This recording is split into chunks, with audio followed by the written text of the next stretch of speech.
আসসালামু আলাইকুম ওয়া রাহমাতুল্লাহি ওয়া বারাকাতুহু। আপনারা সবাই ভালো আছেন? আউযু বিল্লাহি মিনাশ শাইতানির রাজীম।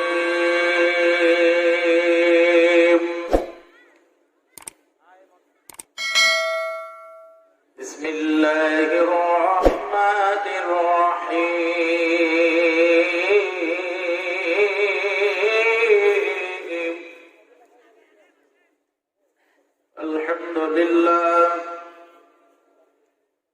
আলহামদুলিল্লাহ নাহমাদুহু ওয়া নাস্তাঈনুহু ওয়া নাস্তাগফিরুহু ওয়া নাউযু বিল্লাহি মিন শুরুরি আনফুসিনা ওয়া মিন সাইয়্যাতি আ'মালিনা। من يهده الله فلا مضل له ومن يضلله فلا هادي له. ونشهد أن لا إله إلا الله وحده لا شريك له. ونشهد أن سيدنا ونبينا وحبيبنا ومولانا محمدا عبده ورسوله الذي أرسله بالحق بشيرا ونذيرا وداعيا إلى الله بإذنه وسراجا منيرا. فقد قال الله تعالى في كلامه المجيد وفي الفرقان الحميد. সকলের জবান খুলে জোরে জোরে পড়বো আউযু বিল্লাহি মিনাশ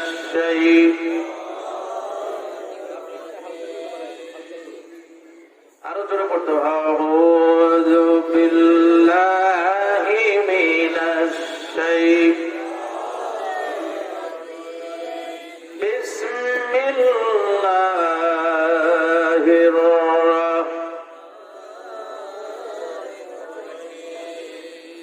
وقضى ربك ألا تعبدوا إلا إياه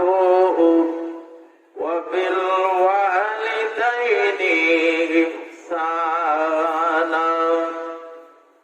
وقال رسول الله صلى الله عليه وسلم إن الجنة تحت أقدام أمهات.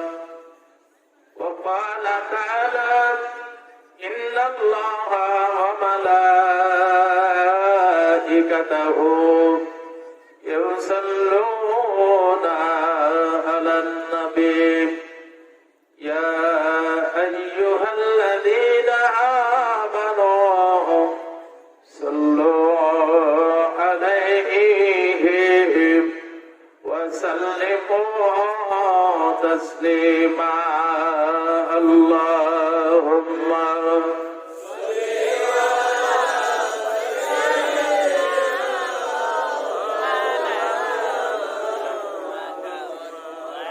وعلى آل سيدنا محمد يا رجل قري. اللهم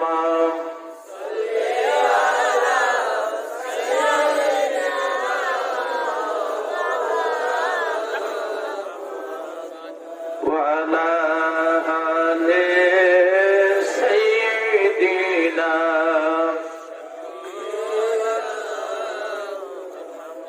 وبعد شمعي তুমি নিয়ে যাও না যেথায় ঘুমিয়ে আছে নূরে মদিনা.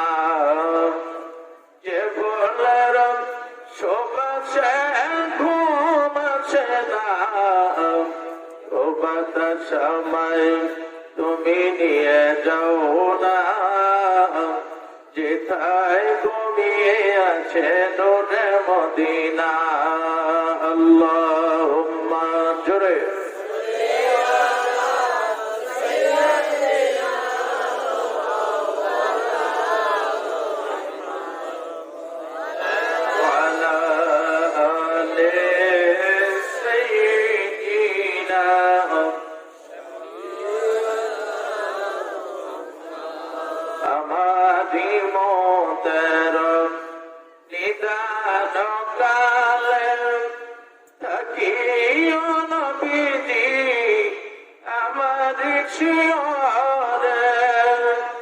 দেখিব আপনাকে আপন নজরে, দেখিব আপনাকে আপন নজরে। ইয়া রাসূলুল্লাহ ইয়া হাবিবাল্লাহ, সবর পড়ি ইয়া রাসূলুল্লাহ ইয়া হাবিবাল্লাহ ইয়া রাসূলুল্লাহ ইয়া হাবিবাল্লাহ। আল্লাহুম্মা জোরে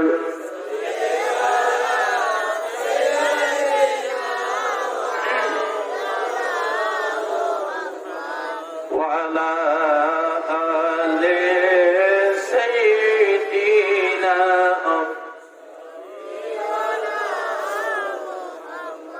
পায়ে যদি নবী গো আপনার দিদার, মৌতের যাতনা থাকিবে না আমার। পায়ে যদি নবী গো আপনার দিদার, মৌতের যাতনা থাকিবে না আমার। দয়া যে করিয়া দিও গো দিদার, দয়া যে করিয়া দিও গো দিদার। ইয়া রাসূলুল্লাহ ইয়া হাবিবাল্লাহ ইয়া রাসূলুল্লাহ। আল্লাহুম্মা সাল্লি আলা মাওলানা মুহাম্মাদ ওয়া আলা আলি সাইয়্যিদিনা।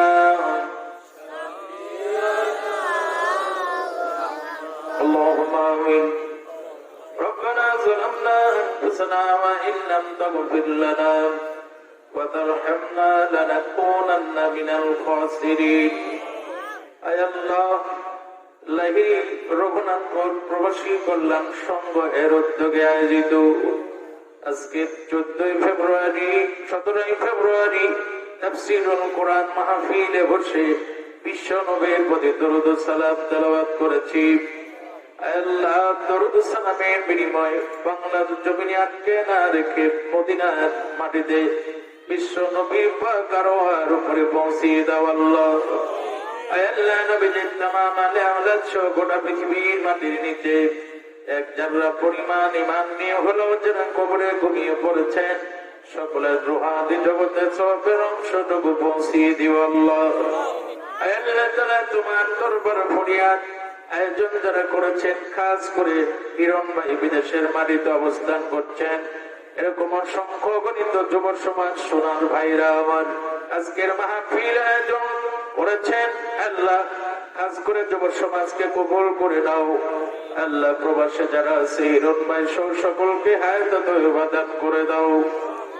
তামাম রোগ বিমার বালা মুসিবত থেকে হেফাজত করে দাও আল্লাহ। মাহফিলের এই আয়োজনে যারা সহযোগিতা করেছেন এলাকাবাসী, আল্লাহ সকলকে তুমি দ্বীনের জন্য কবুল আর মঞ্জুর করে নাও আল্লাহ। আমরা যারা হাত তুলেছি, আমাদের অনেকের আব্বা মা, দাদা দাদি, নানা নানি, আপন জনালে আওলাদ, আত্মীয়স্বজন যারা কবরে ঘুমিয়ে পড়েছেন, সকলের রুহানি জগতে সবের অংশটুকু পৌঁছিয়ে দাও আল্লাহ।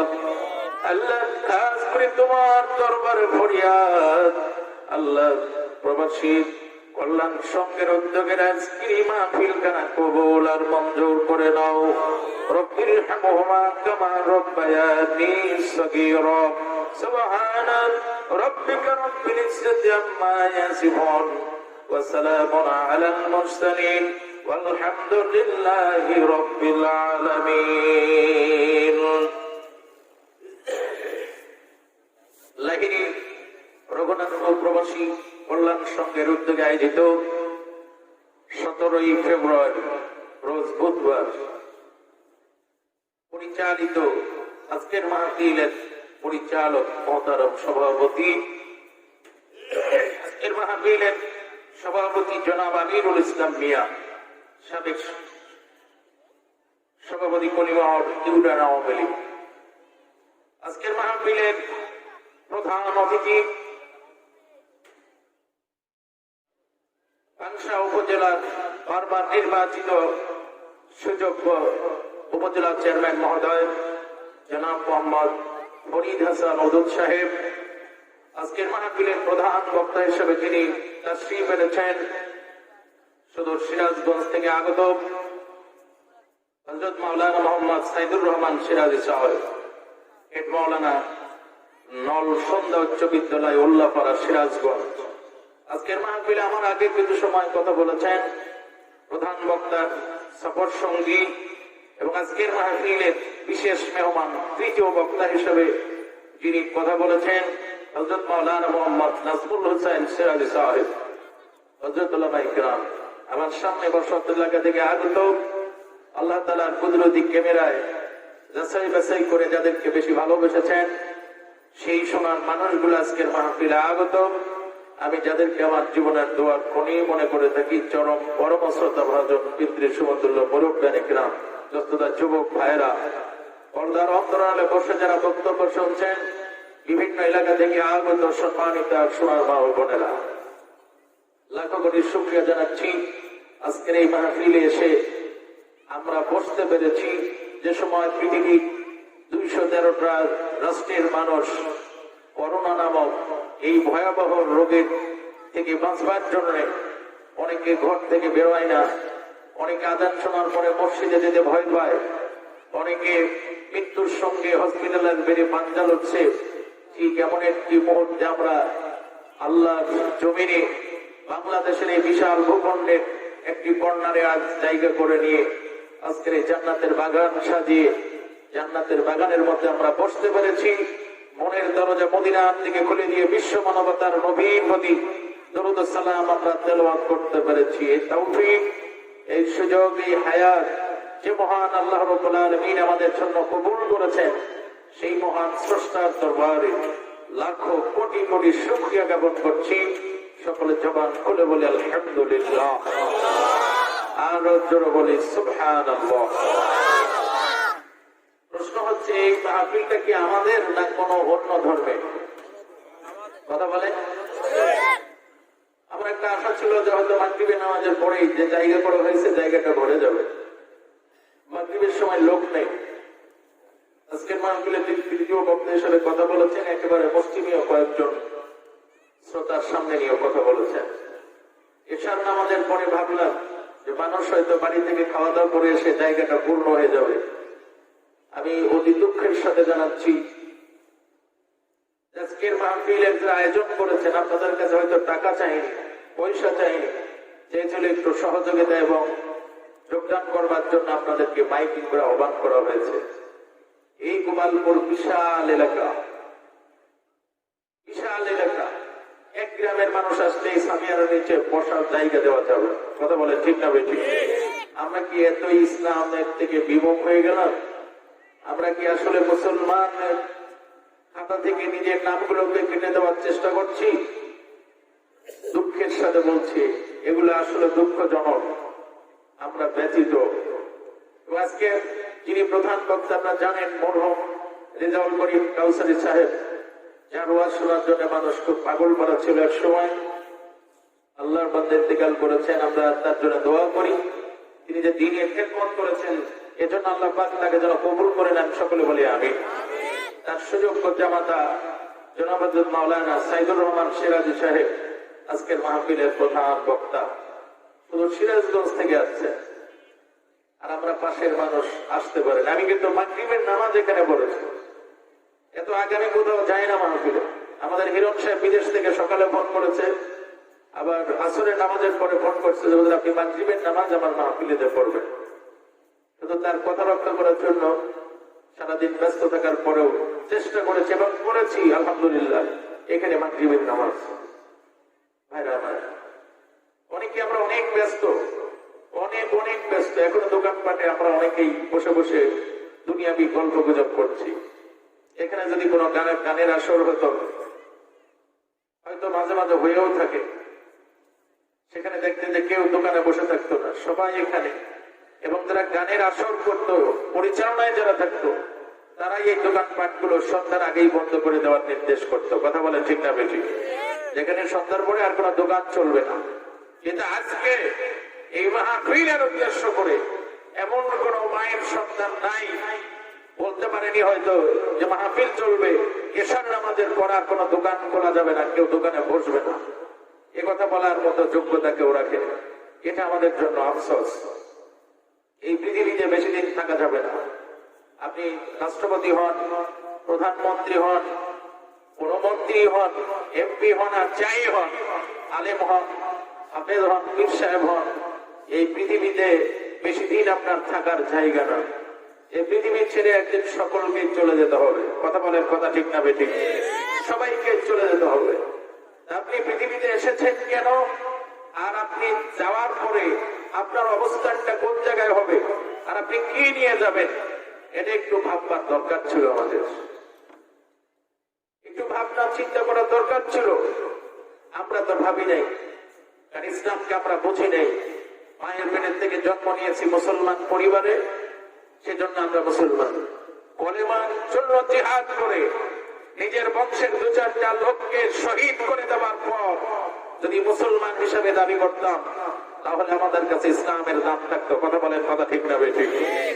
আমরা তো মায়ের পেট থেকেই মুসলমানের বাচ্চা হিসেবে জন্মগ্রহণ করেছি। কলেমা পড়তে গিয়ে কষ্ট হয়নি, মার খেতে হয়নি, পথ বন্ধ করে দেয়নি, এলাকা থেকে তারা তাড়িয়েও দেয়নি।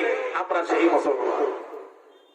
ভাইরা আমার, যারা প্রকৃত আল্লাহর ওলি, দিনের রাতের অধিকাংশ সময় যারা আল্লাহর ইবাদতের মধ্যে কাটিয়েছেন, সেই মানুষগুলো রাতের গভীরে একাকী তাহাজ্জুদ নামাজের চাই নামাজে বসে বসে কেঁদে কেঁদে চাই নামাজ ভিজাই দিত। আল্লাহ, এত বড় পৃথিবী, অসংখ্য গণিত মানুষ, আমার আপনজনের এমনকি জন্মদাতা বাবা মা পর্যন্ত আমি আপন মনে করি না। আমার কবরে আমাকে একাই থাকতে হবে, একাই যাইতে হবে। কিয়ামতে আমার নিজের হিসাব আমাকেই দিতে হবে। কেউ ভাগ দিবে না, কেউ আমার সাহায্য করবে না। কি বলেন, করবে?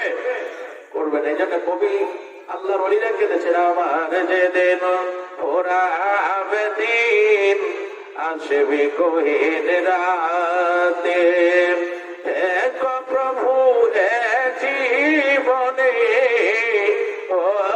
চির সাথী আসবে গহীন রাতে,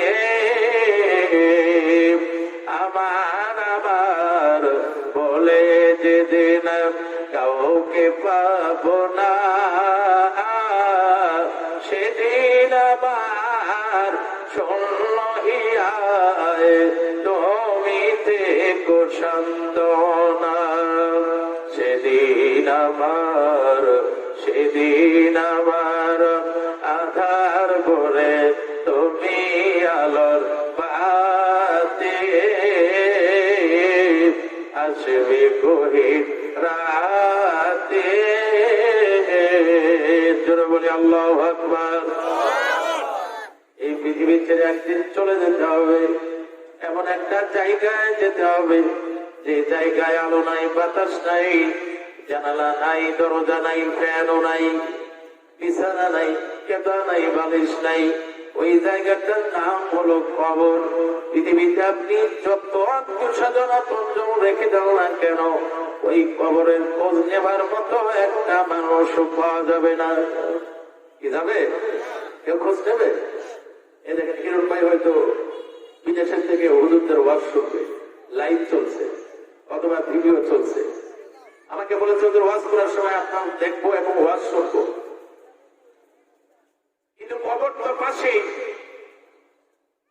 3 হাত মাটির নিচে মায়া বাবার কবর।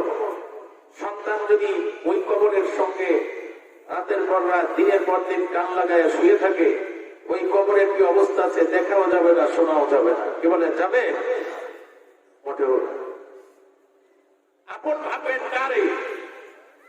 আরেকজন কবি বলেছেন, কার লাগিয়া এত মায়া তোমার, এত চোখের পানি, কার লাগিয়া এত মায়া তোমার, এত চোখের পানি, রঙিন এই পৃথিবী ছাড়িতে হইবে, মাটির দেহ তোমার মাটিতে খাইবে, শূন্য হবে জিন্দেগানি, কার লাগিয়া এত মায়া তোমার, এত চোখের পানি।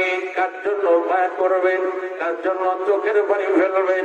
কারোর জন্য কেঁদেও লাভ নেই, কারোর জন্য মায়া করেও লাভ নেই। মায়ের পেট থেকে এসেছি পৃথিবীতে একা একা, এই পৃথিবীর সকল মায়ার বন্ধন ছেড়ে কবরে যেতেও হবে একা একা। কথা বলেন ঠিক না ঠিক?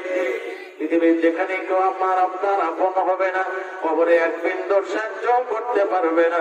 আমার আল্লাহ রাব্বুল আলামিন বললেন, তোমার মায়ের পেটে নিঝুম মানে নিঃছদ্র জায়গা, একেবারে যেখানে আলো নাই বাতাস নাই, মায়ের পেটের মধ্যে এত গোপনীয়তা রক্ষা করে আমি আল্লাহ রাব্বুল আলামিন তোমার দুনিয়ার মুখ দেখালাম। এই দুনিয়ায় সে আমার ইবাদত যদি করতে পারো, তোমার যে কবরে যেতে হবে, ওই কবরেও আমি আল্লাহকে পাওয়া যাবে। তোমার মায়ের পেটে যে সময় কেউ ছিল না, আমি তোমার পাশে ছিলাম, একেবারে নির্জন এলাকা। সেই সময় যদি আমি তোমার পাশে থাকতে পারি, পৃথিবীতে এসে যদি আমার খুশি করবার মধ্যে ইবাদত করতে পারো, তোমার মৃত্যুর পরে যে কবরে থাকবে সেখানেও আমি আল্লাহকে পাওয়া যাবে। আর একটা বার জোরে বলি না সুবহানাল্লাহ।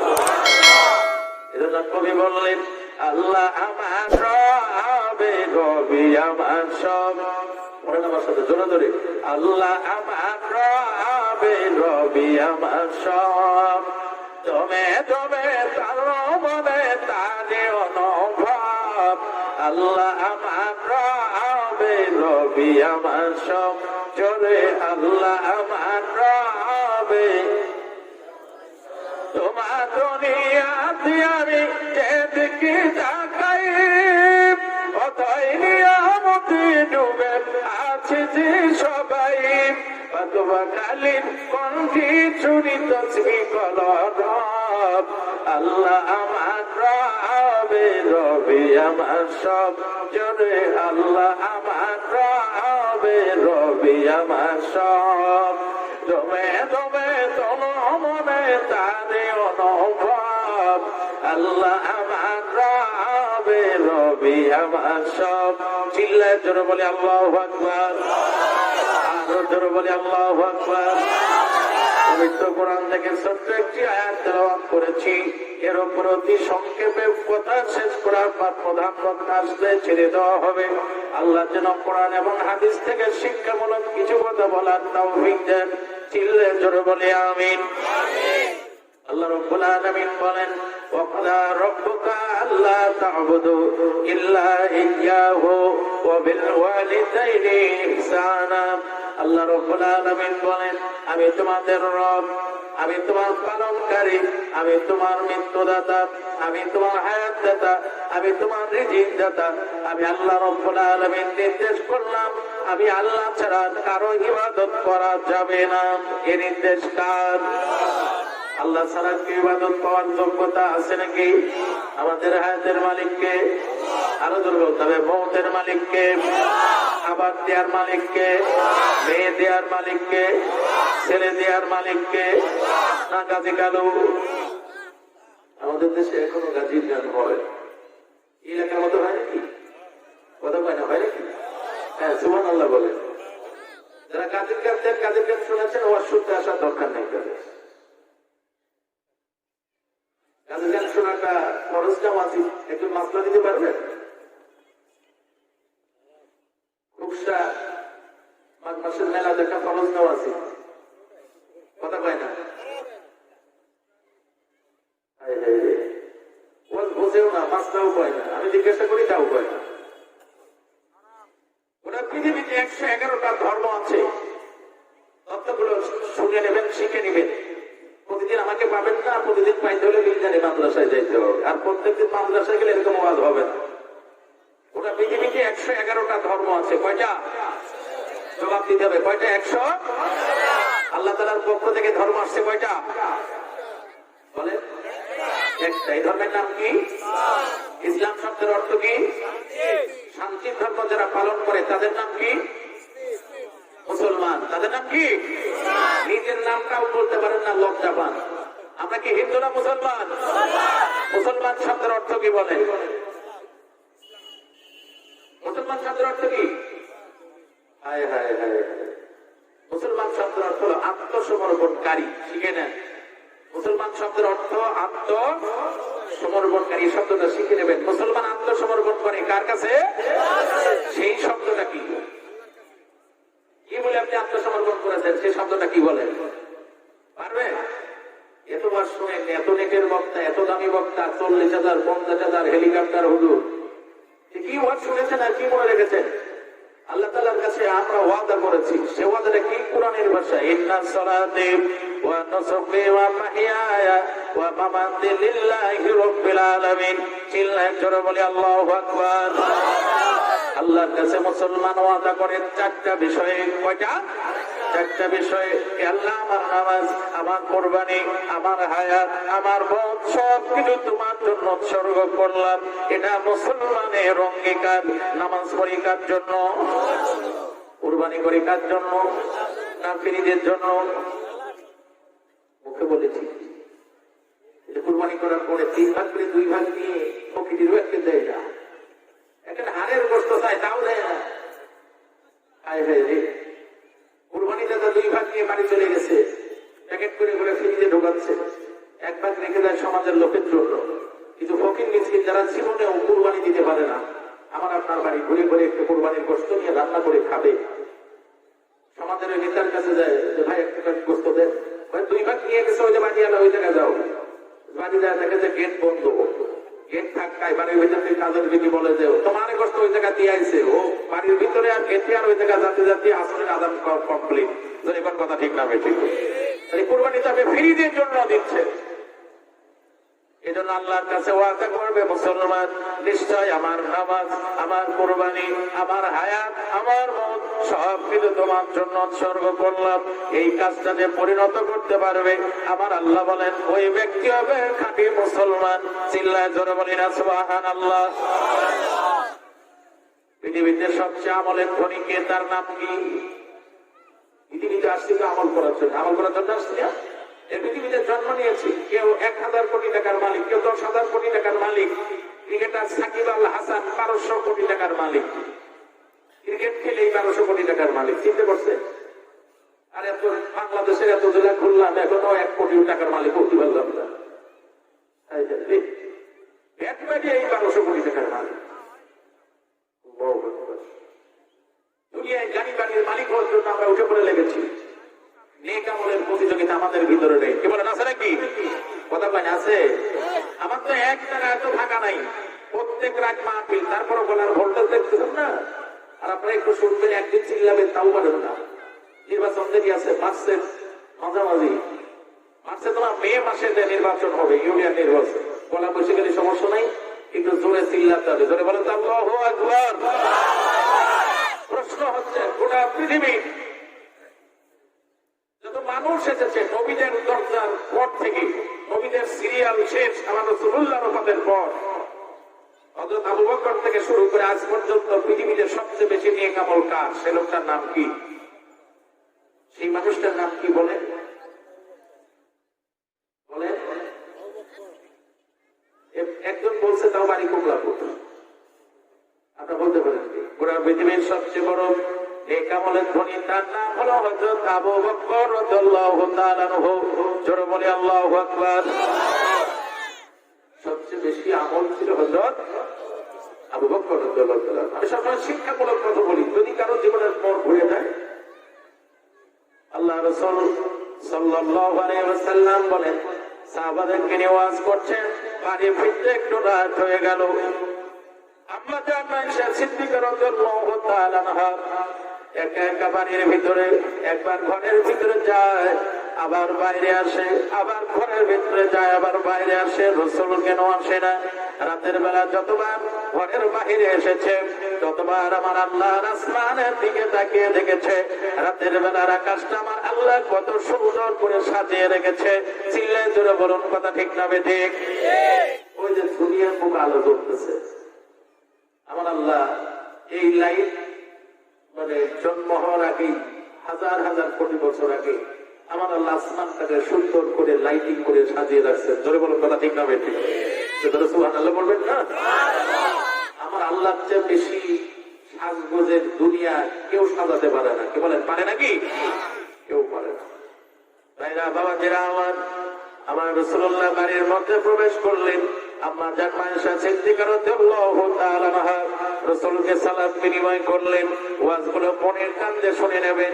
আমার রাসূল সালামের জবাব দিলেন। আম্মা জান আয়েশা বলছেন, ইয়া রাসূলুল্লাহ, ইয়া হাবিবাল্লাহ, হুজুর ঘরের মধ্যে যাওয়ার আগে আপনার কাছে আজ আমার একটা গুরুত্বপূর্ণ প্রশ্ন আছে, আমার জানা দরকার, খুব জরুরি। বিশ্বনবী বললেন, আমার আয়েশা কি প্রশ্ন করবে, আর কি এত জরুরি জানা দরকার? আম্মা জান আয়েশা সিদ্দিকা রাদিয়াল্লাহু তাআলা আনহা বলছেন, ইয়া রাসূলুল্লাহ, ইয়া হাবিবাল্লাহ, আপনার আসতে লেট, এজন্য আমি একবার ঘরের মধ্যে গিয়েছি, আবার বাইরে এসেছি। এরকম কয়েকবার ঘরে গিয়েছি আর বাইরে এসেছি। আল্লাহর আসমানের দিকে রাতের বেলা তাকিয়ে দেখলাম আমার আল্লাহ তারকা দিয়ে এত সুন্দর করে আল্লাহর আসমান সাজিয়েছেন। কতগুলো তারকা রাতের বেলা আল্লাহর আকাশে আলো দেয়, তার সংখ্যা কত বলেন? আমার রাসূল বললেন, আমি জানি না, আমার আল্লাহ জানে। আয়েশা বললেন, ইয়া রাসূলুল্লাহ, ইয়া হাবিবাল্লাহ, হুজুর আপনার কাছে দ্বিতীয় প্রশ্ন হলো, আল্লাহর সওয়াবের ভান্ডারে, নেক আমলের ভান্ডারে নেক আমলের অভাব নাই। পৃথিবীতে সর্বোচ্চ নেক আমল কে করেছে? যে আল্লাহর আসমানের তারকা সমপরিমাণ নেক আমল তার আছে। শুনুন, আয়েশা আর প্রশ্নের জবাবে আয়েশার দিকে তাকিয়ে মিষ্টি হেসে বললেন, আমার আয়েশা, তোমার প্রশ্নের উত্তর হলো, আল্লাহর আসমানের রাতের বেলা যত তারকা আলো দেয়, এই তারকার সমপরিমাণ নেক আমল আমার সাহাবাদের মধ্যে আছে। জোরে বলা যাবে নাকি সুবহানাল্লাহ? আয়েশা বললেন, ইয়া রাসূলুল্লাহ, আপনার সাহাবাদের ভিতরে আল্লাহর আসমানের তারকার সমপরিমাণ নেক আমল কার আছে, তার নামটা বলেন। আল্লাহ রাসূল বললেন, তার নামটা হলো হযরত ওমর। সুবহানাল্লাহ বলবেন না? সুবহানাল্লাহ, আল্লাহু আকবার বলাতে কষ্ট পাচ্ছেন নাকি? হুজুর ওয়াজ করে আমাদের জ্বালাইতে। আপনার জীবনের একটাবার সুবহানাল্লাহ, একটাবার আলহামদুলিল্লাহ, একটাবার আল্লাহু আকবার কবুল হয়ে যাবে, জীবনের সব পাপ আল্লাহ আপনাদের জান্নাতে দিবে। সুবহানাল্লাহ বলবেন না? এগুলো জোরে জোরে বলতে হবে, আস্তে বলবেনই না। আমি আস্তে বলিও না, আস্তে শুনতে পছন্দ করি না। মাঝে একটা তাকবীর হবে মিনিমাম কালো খালি পর্যন্ত লম্বা। কত পর্যন্ত? এত লম্বা তাকবীর শুনতেন কোনদিন? এই তাকবীর হবে ইনশাআল্লাহ। আজকে আরেকটু লোক আসুন, আরেকটু আসলেই সেই তাকবীরটা দিয়ে দেবো, জীবনেও শোনেন। বুঝতে পারছে? আমার রাসূলুল্লাহ বলছেন, আমার আয়েশা, তুমি যে প্রশ্ন করেছো, এই প্রশ্নের জবাব হলো, আল্লাহর আসমানের তারকা সমপরিমাণ নেক আমল আমার সাহাবাদের ভিতরে হযরত ওমরের আমলনামায় আছে। আরেকটা বার চিল্লায়ে জোরে বলি সুবহানাল্লাহ। আয়েশা অনেক জ্ঞানী ছিলেন। আমার রাসূলুল্লাহ বলেছেন, আমার আয়েশার মতো এত জ্ঞানী মহিলা পৃথিবীতে আর আসবে কিনা জানি না। সুবহানাল্লাহ বলবেন না? আমাদের মহিলারা তো জ্ঞানী, যাদের নিয়ে সংসার করি, এরা এত জ্ঞানী। আল্লাহর আসমানে কয়টা তারকা এ প্রশ্ন না, কয়টা সূর্য আছে আলো দেয় এটাও জীবনে জিজ্ঞাসা করে নাই। কথা বলেন ঠিক না বেঠিক? এত জ্ঞানী ওরা, শুধু জ্ঞানী নিজের স্বার্থের জ্ঞানী। ঈদের আগেই বলে যে আমার এবার মার্কেট করতে হবে, কুষ্টিয়া লাভলি টাওয়ারে যাবা কিনা কও? কোন মহিলা বলছে যে কুষ্টিয়া যাবো না, গেছিলাম কতবার, এবার যাবো এমপি মার্কেটে, যে সুন্দর সুন্দর শাড়ি কিনে দিবা কিনা কও? কথা বলে ঠিক না বেঠিক? আর বিয়ের সময় যে মহর পরিশোধ করতে পারো না, তুমি বলছিলা যে যদি সুযোগ হয় 2 হাতে 2টা রুলি বানায় দেবো, দিবা কবে? মরার পরে না আগেই দিবা, সেটাও কও?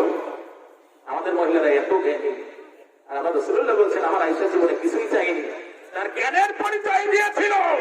আমাকে আমাকে প্রশ্ন করলে ইয়া রাসূলুল্লাহ, আল্লাহর আসমানে কতগুলো তারকা, এত নেক আমল পৃথিবীতে কারো আছে কিনা? এত জ্ঞানী মহিলা পৃথিবীতে আজও জন্ম নেয়নি। চিল্লায় জোরে সুবহানাল্লাহ। শোনার নবী বলেন, আমি হযরত ওমরের নামটা বলার পর আমার আয়েশা রাদিয়াল্লাহু তাআলা আনহা আমার রাসূল আয়েশাকে হুমায়রা বলে ডেকেছে। আয়েশা বলে কম কম ডেকেছে। আয়েশা লাল টকটকে সাদা ফর্সা চেহারার মানুষ ছিলেন, এজন্য আমার রাসূলুল্লাহ হুমায়রা বলে আদর করে ডেকেছে। আমার রাসূল বলেন, আমি হযরত ওমরের নামটা বলার পর হযরত আয়েশার মুখটা মলিন হয়ে গেল, বেজার হয়ে গেল। আমার বুঝতে বাকি রইল না, হযরত ওমরের নামটা শোনার পর আমার আয়েশা খুশি হতে পারে নাই। আমার আয়েশার এই মন বেজারটা ভালো করে দিতে হবে, আয়েশার খুশি করতে হবে। স্ত্রী যদি বেজার হয় খুশি করবে কে? কথা বলে না, বিয়ে এই কথা কিরা বিয়ে না স্বামী। আমাদের স্ত্রীরা বেজার হলে স্বামীকে খুশি করতে পারে না, ভোট করে বিয়ের ডেকে নিয়ে আসে। কথা মনেরা মানতে হচ্ছে আমার কথা শুনে ভাতও খায় না, ও বলে পুরি খাবি। কি খাবি? এক কথা বলে কি খাবি? বাংলা বলি ভালোই বোঝায়। হ্যাঁ, আপনি তাড়াতাড়ি আসেন, এই কথা চিন্তা করবেন না। আমি প্রায় গোপালপুর জিনিস করতে চলে আইছি। আমার রাসূলুল্লাহ বলেন, আমার আয়েশার মনের মনটা ভালো করতে হবে, হাসি ফোটাতে হবে। আর আমার আয়েশা যে নামটা শুনতে চেয়েছিল আমি বুঝতে পেরেছি, সেই নামটা না বলার কারণে আমার আয়েশা বেজার। আমার রাসূল বলছেন, ও হুমায়রা শোনো, তুমি যে কারণে বেজার হইলা আমার জানতে বাকি নেই। ও আমার আয়েশা, তুমি শুনে নাও, হযরত ওমরের আমল সহ কিয়ামত পর্যন্ত যত মুসলমান নরনারী পৃথিবীতে আসবে আর যত নেক আমল করবে, সকলের আমল যদি এক পাল্লায় হয়, আমার সাহাবাদের ভিতরে আরেকজন মহান সাহাবা আছে, যার কার আমল আর এক পাল্লায় দিলে আমার একজন সাহাবার আমল সবচেয়ে বেশি ভারী হয়ে যাবে। আম্মাজান নাম মুস্কি হেসে বলেছেন, ইয়া রাসূলুল্লাহ, আপনি সেই নামটা কেন বললেন না? আমার নবী বললেন, তোমার যেমনি প্রশ্ন, যে প্রশ্ন সেই প্রশ্নের উত্তরই দিয়েছি। আর এবার বলছে, শুনে নাও, হযরত ওমরের আমল সহ গোটা পৃথিবীর সব মানুষের আমল যদি এক পাল্লায় দেওয়া হয়, আমার সাহাবাদের ভিতরে এমন একজন সোনার সাহাবা আছে, যারা কার আমল আর এক পাল্লায় দিলে তার কার আমলটা বেশি ভারী হয়ে যাবে। আরেকটা বার বলা যাবে নাকি? সুবহানাল্লাহ। আম্মাজান মুস্কি হেসে বলছেন, ইয়া রাসূলুল্লাহ, আপনি তাড়াতাড়ি বলেন, লেট করবেন না। আমার রাসূল ফারাক্কান্ত হৃদয়ে হিজরতের রাতের কথা মনে পড়ে গেল। আমার রাসূল বলছেন, আমার আয়েশা, যে মানুষকে আমি নবীর হিজরতের রাতে 450 কিলোমিটার পথ পানির মরুভূমির উপরে পায়ে হেঁটে হেঁটে দুর্গম শহীদ মদিনায় গিয়েছিল। আমার আয়েশা অসংখ্যবার সব পর্বতের ভিতরে বিষাক্ত সাপ দংশন করার পরেও একটা বার পিছপা হয়নি। আমার মাথার মাঝে বসে বসে যে মানুষটি কেঁদেছিল আর নিজের মাথার পাখি ছিঁড়ে ছিঁড়ে সাপের গর্ত বন্ধ করেছিল, সেই মানুষটি কি তুমি চেনো কিনা? আমার আয়েশার বাবা, আমি রাসূলের বাল্য বন্ধু, যার নাম হলো হযরত আবু বকর রাদিয়াল্লাহু তাআলা আনহু। পৃথিবীর সর্বোচ্চ আমলের ধনী, তার নাম কি? হযরত। আমি অনেক বড় বড় হাজার হাজার মানুষের দিকে প্রশ্ন করেছি, বলতে পারো আশ্চর্য হয়েছে। একজন মানুষ লেখাপড়া জানে না, মূর্খ, জীবনে স্কুলে যায়নি, মক্তবে যায়নি, একেবারে নিরক্ষর। তার কাছে জিজ্ঞাসা করবেন, তোমার বাবা কত জমি রেখে গেছে? ওই যে মাসেলিয়া মৌজায় তোমার জমি আছে, মাঠের ভিতরে দাগ নাম্বার কত? সে দেখবেন তারার উপর বলে দিচ্ছে, আমার জমির দাগ নাম্বার এত, আমার জমির এসে এরকম রেকর্ড হয়েছে আমার দাদার নানার আমলে, হ্যাঁ, ইনফরমেশন করা হয়েছে আমাদের নামে, দেখবেন সব বলে দিচ্ছে। কথা বলেন ঠিক না বেশি? আজকে যদি প্রশ্ন করি, কবরে 3টা প্রশ্ন করা হবে, এটা জানেন কি? দেখবেন যে 95% মানুষ আপনারা জানেন না যে কবরে 3টা প্রশ্ন করা হবে এবং এর প্রশ্নের উত্তরটা কি। কথা বলেন ঠিক না বেশি? নামাজ পড়তে হলে প্রথমে কোন সূরা পড়তে হয়? একটু জোরে বলেন, আরো জোরে বলেন। সূরা ফাতিহা। বাংলা হলে তারা আলহামদুলিল্লাহ সূরা। এই সূরাটা কে কে জানেন? একটু হাত তুলে দেখান তো দেখি। সূরা ফাতিহা কয়জন জানেন? হাত নামান। সূরা ফাতিহার বাংলা মানে কয়জন জানেন? একটু হাত তুলে দেখান তো। বাংলা অর্থ, বাংলা অর্থ সূরা ফাতিহার বাংলা অর্থ কয়জন জানেন? 1 2 3 4 5 6 7। এক খালি 2 খালি বুঝে নেই। আমাদের মাতৃ বলেন? এই 21শে ফেব্রুয়ারি আসছে, মাতৃভাষার দিন।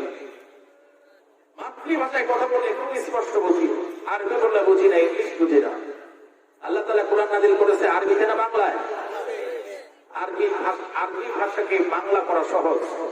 সূরা ফাতিহা আরবিতে মুখস্থ করতে পেরেছেন, পারলে প্রতিদিন 40 বার মিনিমাম সূরা ফাতিহা পড়ে নামাজ পড়তে হয়।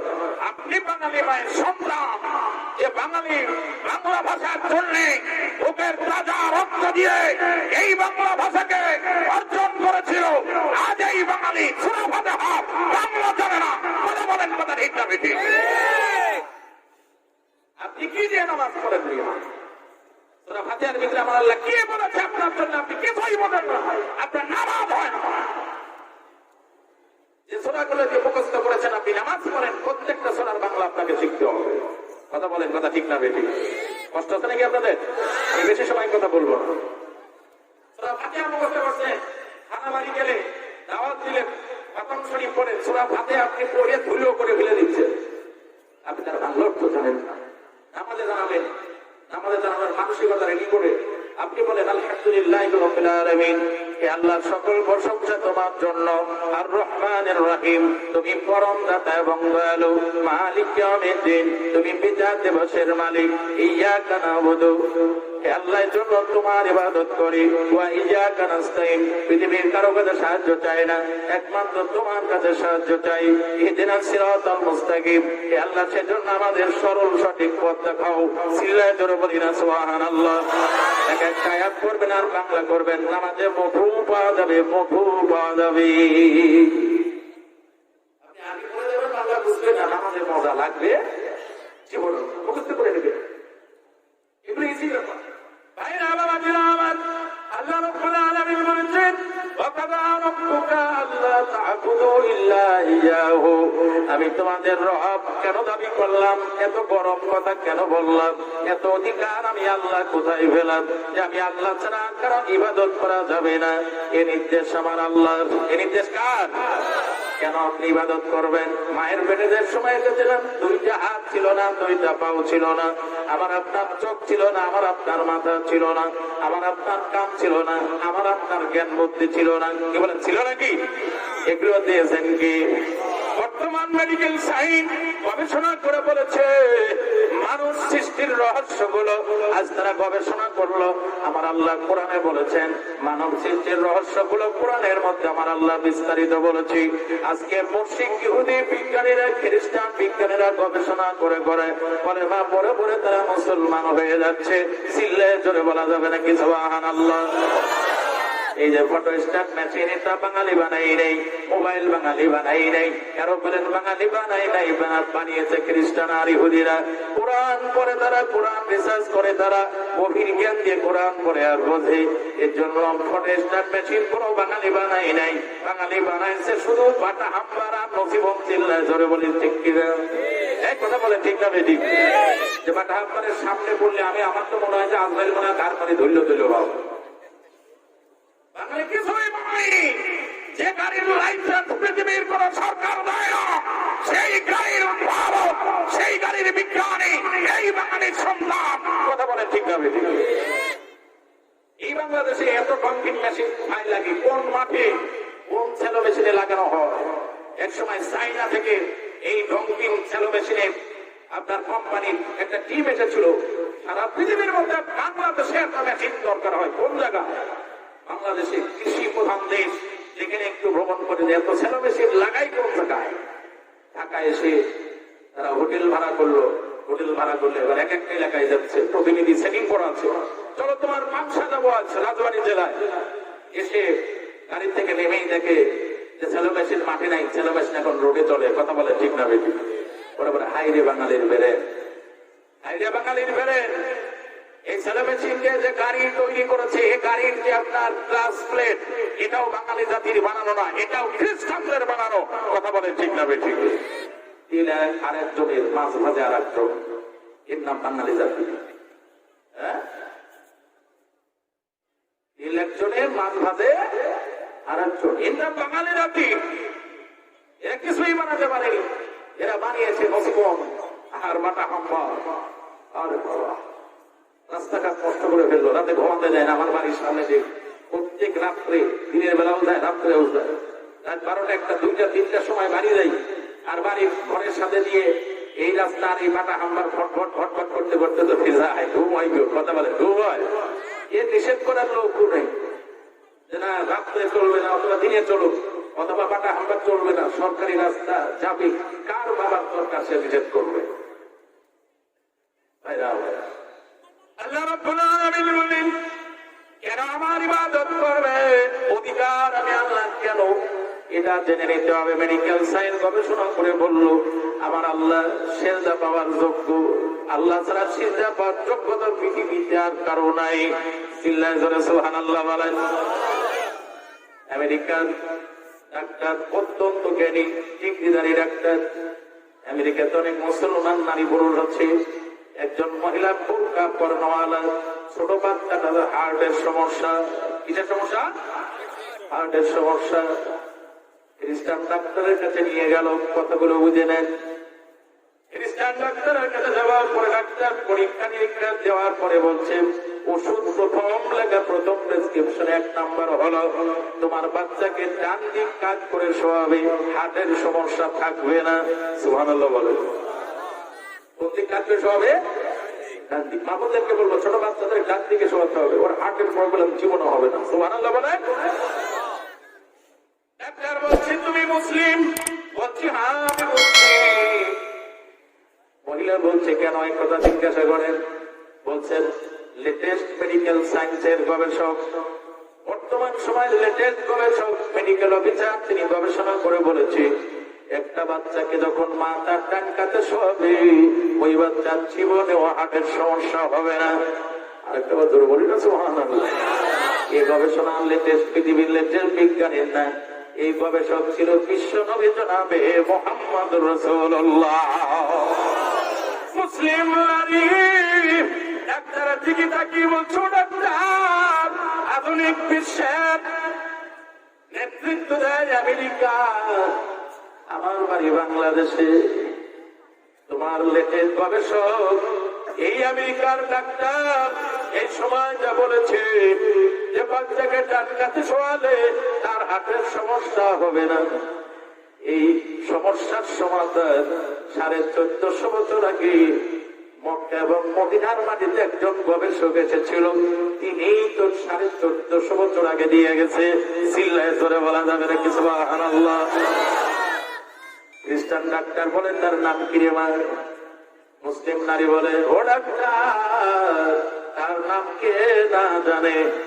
গোটা পৃথিবীর সব ধর্মের লোক জানে তার নাম, তার নাম জনাবে মুহাম্মদুর রাসূলুল্লাহ।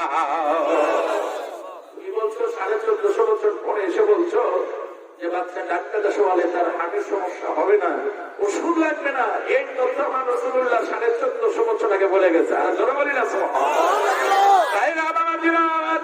আজকে মেডিকেল সায়েন্স এই বাচ্চাদের প্রথম দিন থেকে যেদিন মায়ের পেটে এসেছিল গবেষণা করা শুরু করলো, কোরআন এবং বিজ্ঞান গবেষণা করে তারা রেজাল্ট করে দিল সিজদা পাওয়ার যোগ্যতা পৃথিবীতে কারো নাই। বান্দা কপালের সিজদা পাওয়ার যোগ্যতা একমাত্র আরশের মালিক আমার আল্লাহ রাব্বুল আলামিন।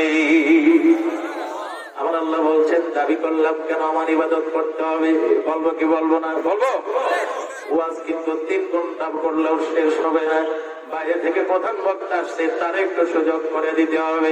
আল্লাহ রাব্বুল আলামিন বলেন তোমার মায়ের পেটে আসার পরে 40 দিন পর্যন্ত ওই নাপাক পানিটা জমাট রক্ত না লালচে রক্ত পরিণত করে দিলাম। এরপরে 80 দিন হয়ে গেল, সেই রক্তকে আমি গাঢ় লাল করে নিলাম, সেটাকে শক্ত করে দিলাম। এভাবে আস্তে আস্তে তোমার বডির প্রথম অংশ মাথা তৈরি করে দিলাম। এই মাথা থেকে তোমার একেবারে মাথার পিছন পর্যন্ত আমি তোমার জন্য একটা নীল দ্বারার হার বানায় দিলাম। তোর বলি না সুবহানাল্লাহ। আগে কিন্তু ফ্রেম বানানো লাগে, কি ঠিক না ঠিক? গাড়ি বানাতে হলে আগে চেসিস বানানো লাগে। আমার আল্লাহ মানবদের চেসিসে নীলদারের হাড়টা মেরুদণ্ডের হাড় বানায় দিলেন। আমার 6 দিনের প্রশিক্ষণে আমি সব কিছু দেখে এসেছি। আমার আল্লাহ একটা মানুষকে মায়ের পেটে কেমন ভাবে তৈরি করে দেয় আমি সংক্ষেপে বলবো। আল্লাহ রব্বুল আলামিন বলেন 3 মাসের ভিতরে তোমার মাথা থেকে বডি বানিয়ে দিলাম, এবার তোমার শরীর থেকে 2টা হাত বানিয়ে দিলাম। মায়ের পেটে হাতের কোনো কাজ নাই বলে আমি হাত দুটো তোমার মায়ের পেটের মধ্যে গুছায় রাখলাম। হাঁটার জায়গা নাই বলে আমি তোমার মায়ের পেটের মধ্যে এই পা দুটো সুন্দর করে ভাঁজ করে দিয়েছি। চোখে দেখার কিছু নাই বলে আমি তোমার চোখের উপরে সাদা পর্দা দিয়ে চোখটা আবরণ করে ঢেকে রাখলাম। মুখে খাবার কিছু নাই বলে তোমার মায়ের খাদ্য নারীর সঙ্গে তোমার নাভির সঙ্গে একটা নারী জুড়ে দিলাম। এ কাজ কে করেছে জোরে বলেন? মা পেটে ধারণ করেছে, মাও জানে না কবে আমার হাত হলো, কবে আমার পা বানাইলো, কবে আমার চোখ হলো, কবে আমার মাথা হইল। মা কিন্তু জানে না, বাবাও জানে না। মেডিকেল সায়েন্স গবেষণা করে বললো মানুষের কোন কোন জায়গায় কোন অঙ্গগুলো দেওয়া দরকার আমার আল্লাহ 4 মাসের ভিতরে কমপ্লিট করে দিয়েছিল। ও বন্ধু, 5 মাস বয়স মায়ের পেটের ভিতরে যখন হয়ে গেল আমার আল্লাহ কুদরতি ফুটকা রূহ নামক এই বস্তুটা আল্লাহ প্রতিটা মায়ের সন্তানের মধ্যে দিয়ে দিল। আর জোরে বলেন না সুবহানাল্লাহ। আমার আল্লাহ বলেন সেদিন তোমার হাতের কোনো কাজ নাই, তোমার পায়ের কোনো কাজ নাই, চোখের কোনো কাজ নাই, মুখের কোনো কাজ নাই। তোমার মাথার 2 পাশে 2টা সাউন্ড বক্স লাগাই দিলাম, ইয়ারফোন লাগিয়ে দিলাম। কান নামক ইয়ারফোনের শ্রবণ শক্তি আমার আল্লাহ রব্বুল আলামিন মায়ের পেটের 5 মাস বয়সে ওই বাচ্চাকে দিয়ে দেয়।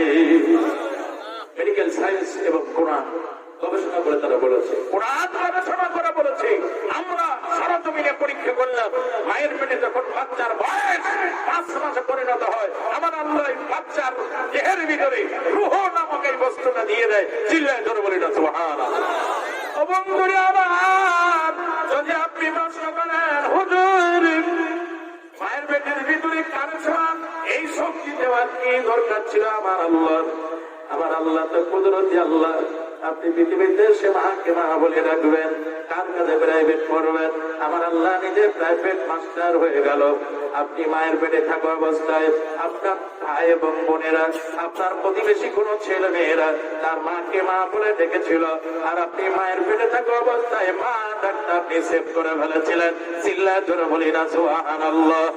ও মায়েরা, ও খালারা, শোনারা, শুনে নাও, তোমার পেটের বাচ্চা তোমার পেটের মধ্যে দুনিয়ার সব শব্দ শুনতে পায়, কাছে পাখির ডাক শুনতে পায়, মসজিদের মাইকে আজান শুনতে পায়। কোন মা যখন সন্তান পেটে করে ফজরের নামাজের পরে যায় নামাজে বসে রেহেলটা পেরে নিয়ে রেহেলের উপরে কোরআন শরীফটা রেখে ইনিয়ে বিনিয়ে মধুর কণ্ঠে কোরআন তেলাওয়াত করে। আজকের মেডিকেল সায়েন্স বলেছে ওই মায়ের পেটের বাচ্চা মায়ের কণ্ঠের মধুর কোরআন তেলাওয়াত শুনতে পায়। আরো জোরে বলেন সুবহানাল্লাহ। কষ্ট কি বেশি হইল নাকি? ছেড়ে দেবো? বলে ছাড়বো? প্রধান করতে আনবো নাকি? তাকবীর এবার দেওয়ার সময় হয়েছে, দেবো তাকবীর? দেন মানে 2-4 জন লোককে, মানে এটা রাজি না। তাকবীর দেবো? কারা কারা একটু রাজি আছেন দেখি? অনেকে ভয় পায় এই তাকবীর, যারা একবার দেখছে অনেকে ভয় পায় যে এত জোরে পড়ে না। হাত নামাবেন না, হাত নামাচ্ছেন কেন?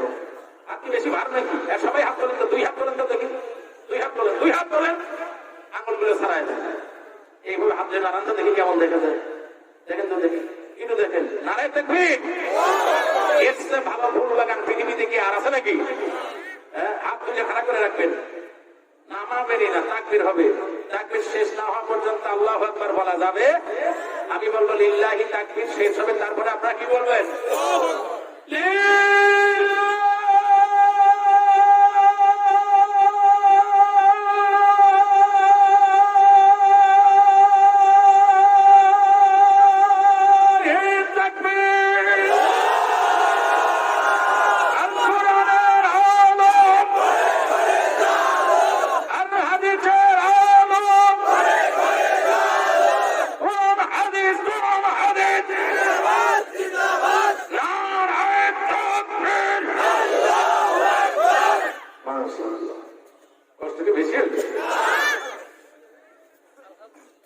চিন্তা কিন্তু এ পাবনাকে বার করে দিয়েছে। পাবনায় গেলাম, দেখি তো হুজুররা আমার ভয় দেখাচ্ছে।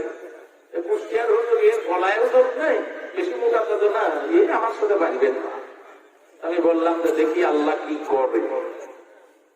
সম্মান দেওয়ার মালিক কে? আর বলেন আল্লাহর উপরে ভরসা করে দোয়া করতে করি। মঞ্চে বসে তাকবীর যেই না একটু দিছি, মাহফিল শেষ করে আসার পরে হুজুর চিন্তাই করি না যে কুষ্টিয়ার হুজুরের গলায় এত দৌড়।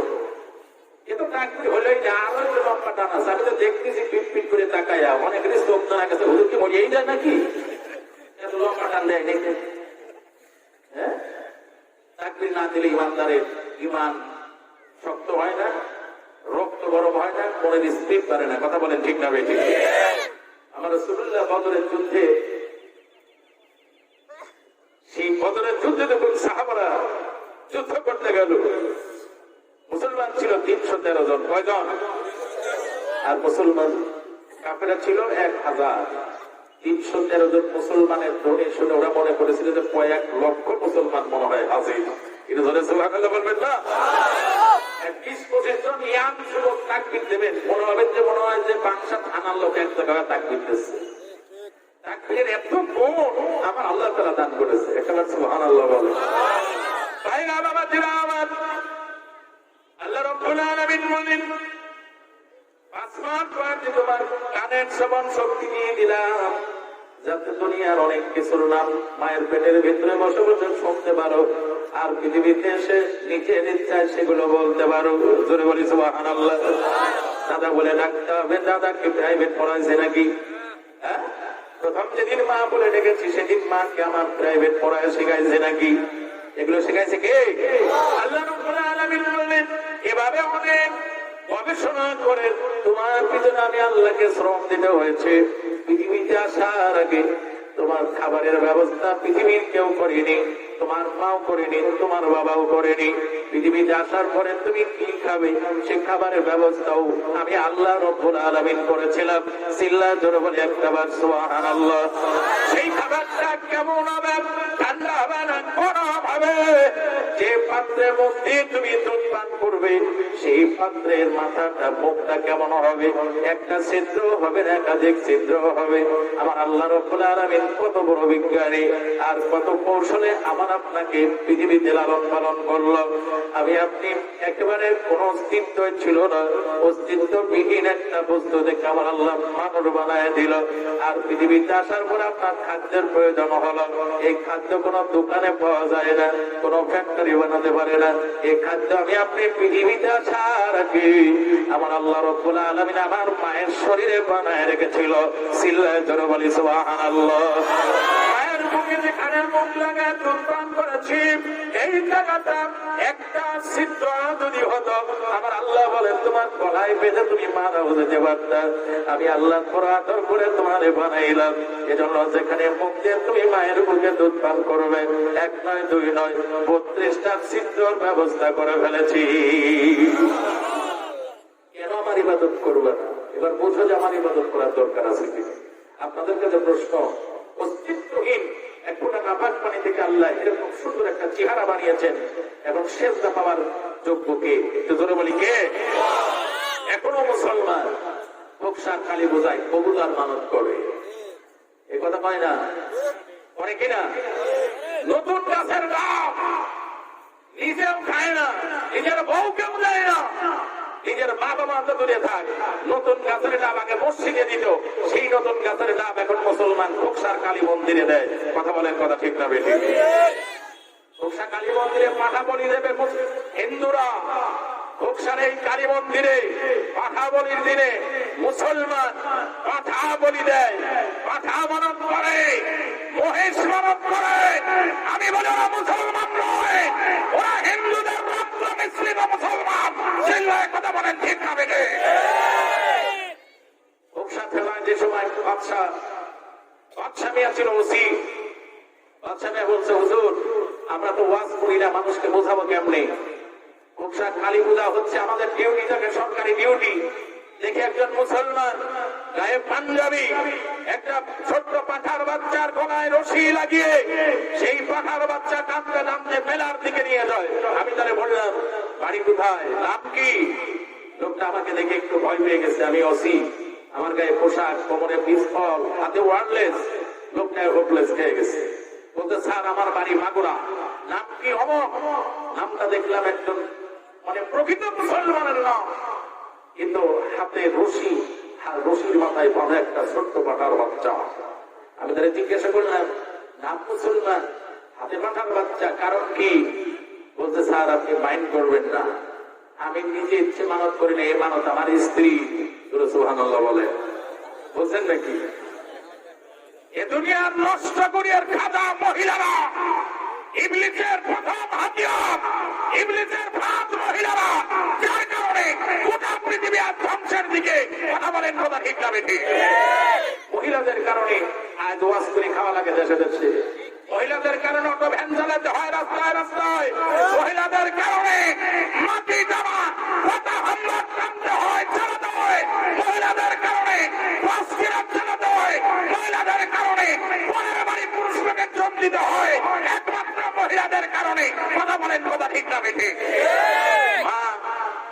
হাওয়া যদি জান্নাতের ভিতরে বন্ধ ফল না খাইতো, জীবনে কোনদিন কোন মানুষকে পৃথিবীর মুখ দেখতে হতো না। জান্নাতের ভিতরে আল্লাহর জান্নাতি খাবার খেয়ে জীবন যাপন করতো। কথা বলেন, কথা ঠিক না বেশি? আজ মহিলাদের কারণে পুরুষ লোকের ঘুম নাই, আর ওরা আরামে এক সিগিলা বন্ধ করে দিচ্ছে। চুলোর লাজ্জে ভাঙে দেন, রাইস কুকার না হলে ভাত রাখবো না। এই কথা বলেন, ঠিক না বেশি?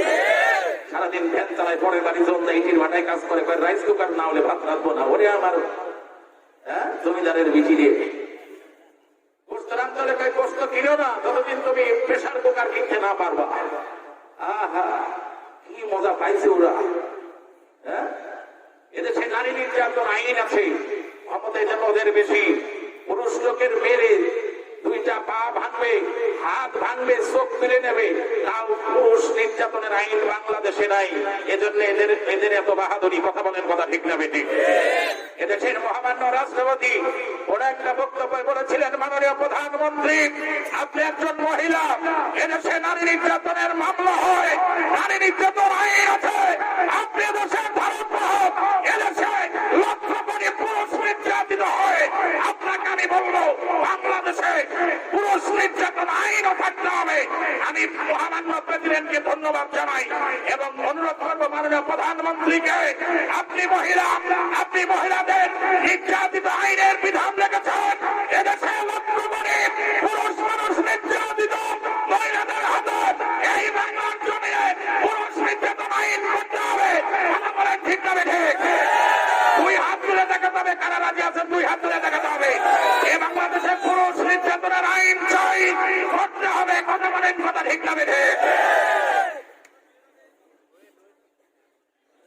কষ্ট হয় নাকি? তোমার মারা না চাওয়ার শাসালে তুমি পাংশা থানার ওসির কাছে যে কিনে বলো যে মেরে আমার অবস্থা খারাপ, সে জায়গা দেখাতে পারি না থাক। আর একজন পুরুষকে মেরে হসপিটালের বেডে দুইটা পা ভাঙা, হাত ভাঙা, চোখ কানা করে দিয়েছে মহিলা, সেই পুরুষ কেস করতে পারে না। আইন প্রণেতা যারা আইন শৃঙ্খলা বাহিনী, তারা কয় যে পুরুষ নির্যাতনের আইন বাংলাদেশে নাই।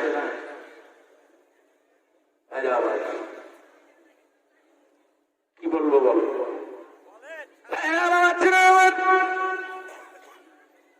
এই পৃথিবীতে আল্লাহর ইবাদত করার জন্য, কোন মানুষের ইবাদত করার জন্য না।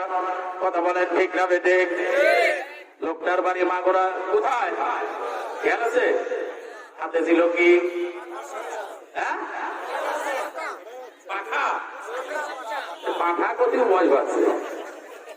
আরে বলবেন যে জিনিসের নামে ওইটা, আপনি কি পাখা হবেন না? আমাকে নামে আব্দুল কুদ্দুস নামে একজন লোক ছিল, ছোট ভাই বোন জীবনে কদু পায় না। কদু পাও না, লাউ পাও কেন? আমার বড় ভাষার নাম কুদ্দুস। তো তারপরে গাছের তাল কিনতে যায় পিঠি বানানোর জন্য, তাল বড়া বানানোর জন্য। তোমার গোলা আছে নাকি? গোলা ওরা গোলা চেনে না, গাছে গোলা, ওর নাম তো তাল। আমি তাল বলি না, আমার শ্বশুরের নাম তালেওয়ালি। যত বানোয়াটি হাদিস মহিলাদের কাছে, কথা বলেন ঠিক না বেঠিক? তবে আজকে এই গোপালপুর মাহফিলে যে সমস্ত মহিলারা আসছে ওনারা ভালো, ওনারা এসব মানে না। এসব বলে আমার শিয়াল থেকে ওই মাসের কথা।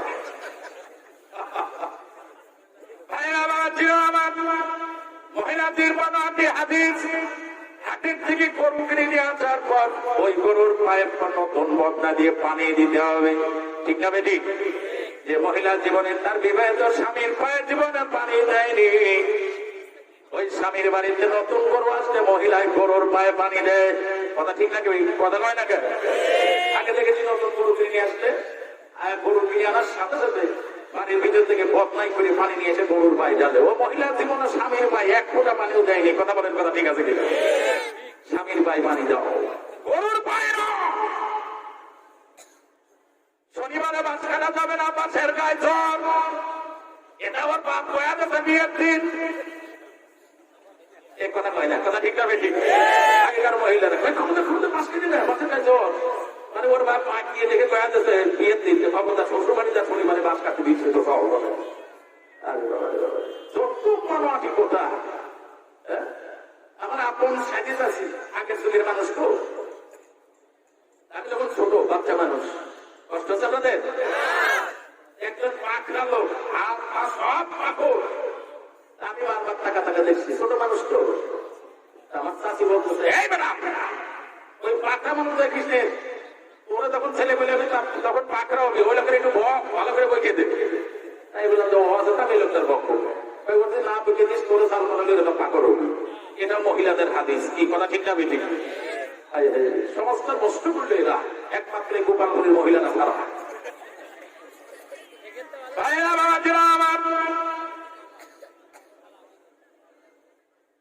আমি আছি সাহেব, লোকটারা বললে তোমার নাম ধর্মীয় নাম, নামের আগে মোহাম্মদ লাগাইলা, হাতে তোমার মাথার বাচ্চা, কারণ কি খেয়াল আছে তো? ওয়াজ একদম ফুটে মানিয়ে রাখবেন, আবার যখন লাইনে দেন তখন বুঝে নিতে হবে। লোকটা বলছে স্যার আপনি মাইন্ড করবেন না, আমার স্ত্রী গত কয়েকদিন আগে গভীর রাতে স্বপ্ন দেখেছে কুকসার মা কালী আমার সিবায় সিবায় খেয়ে ফেলছে। আল্লাহু আকবার বলে। কি মাইন্ড স্বপ্ন দেখো? ওই লোকের স্ত্রী রাত্রে স্বামীর পাশে শুয়ে স্বপ্ন দেখতেছে মা কালী তার একেবারে সিবায় সিবায় খাচ্ছে। এখন স্বপ্ন দেখার পর এই কর্তৃপক্ষ কারা আছে, একটু গরম পানি চেয়েছিলাম, একটা ভলেন্টিয়ারও নাই, একেবারে বুকে আপনার সিল মারিয়ে ঘুরে বেড়াচ্ছে, একটা ভলেন্টিয়ার হবে।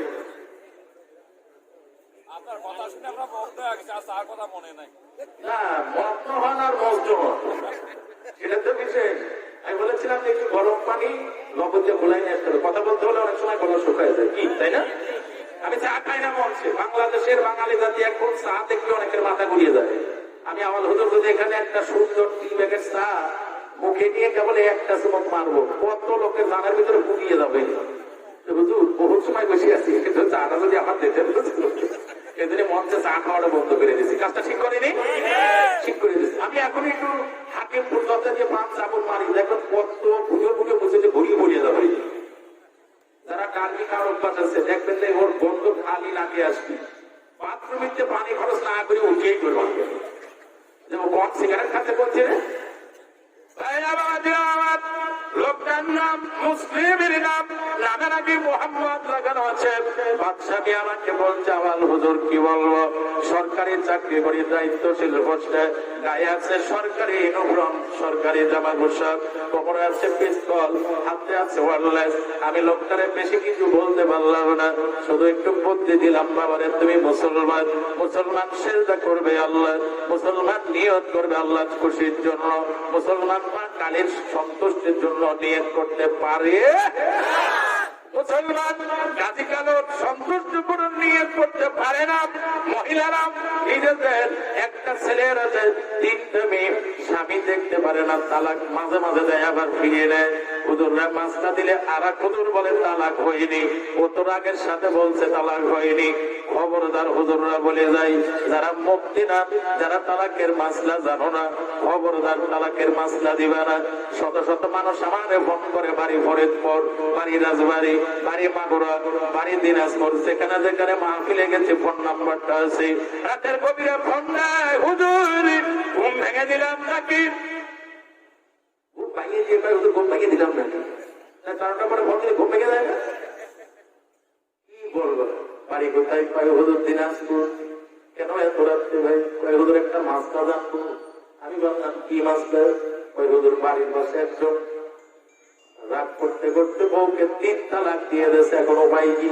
আমি বললাম ও দেশে বহু হুজুর আছে, তাদের কাছে যান। আমি বলতে পারবো না, কারণ আমি তালাকের মাসলা দিই না। তালাকে ইসলামে যত মাসালা আছে, তালাকের মাসলার মতো এত কঠিন মাসালা নাই। হুজুরের কাছে তালাকের মাসলা নিবেন না, খবরদার। যারা প্রকৃত গ্রেট মুফতি বুঝে নেবেন, যারা ফতুয়াকে ব্যাখ্যা করতে পারে, এই যে গ্রেট মুফতির কাছ থেকে তালাকের মাসলা নিবেন, খবরদার।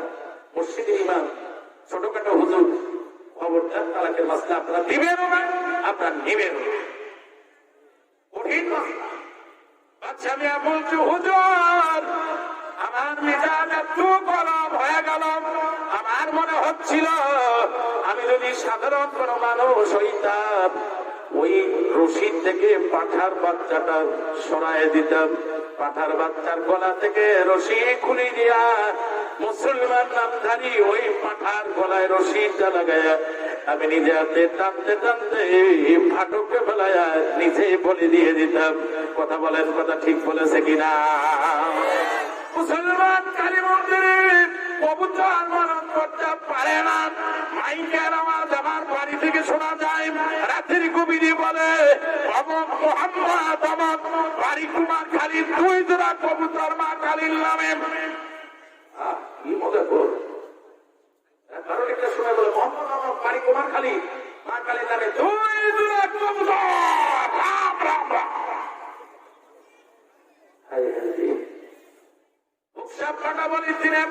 হিন্দু যায় যদি 100, মুসলমান যায় 900, শুধু পুরুষ লোক না মহিলাও যায়। কথা বলেন ঠিক না বেঠিক?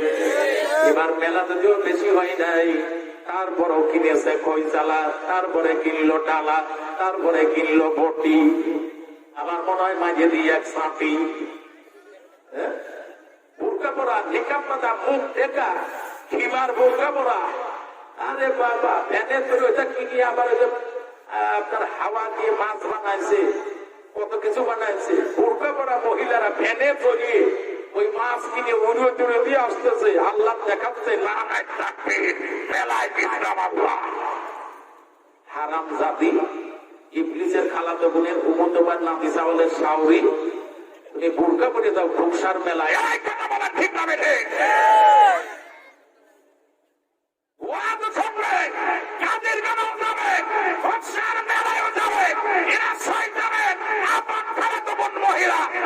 কথা বলেন, কথা ঠিক না বেঠে? মুসলমান থাকলে শুরু হয়ে গেল। একটু জিকির করি লা ইলাহা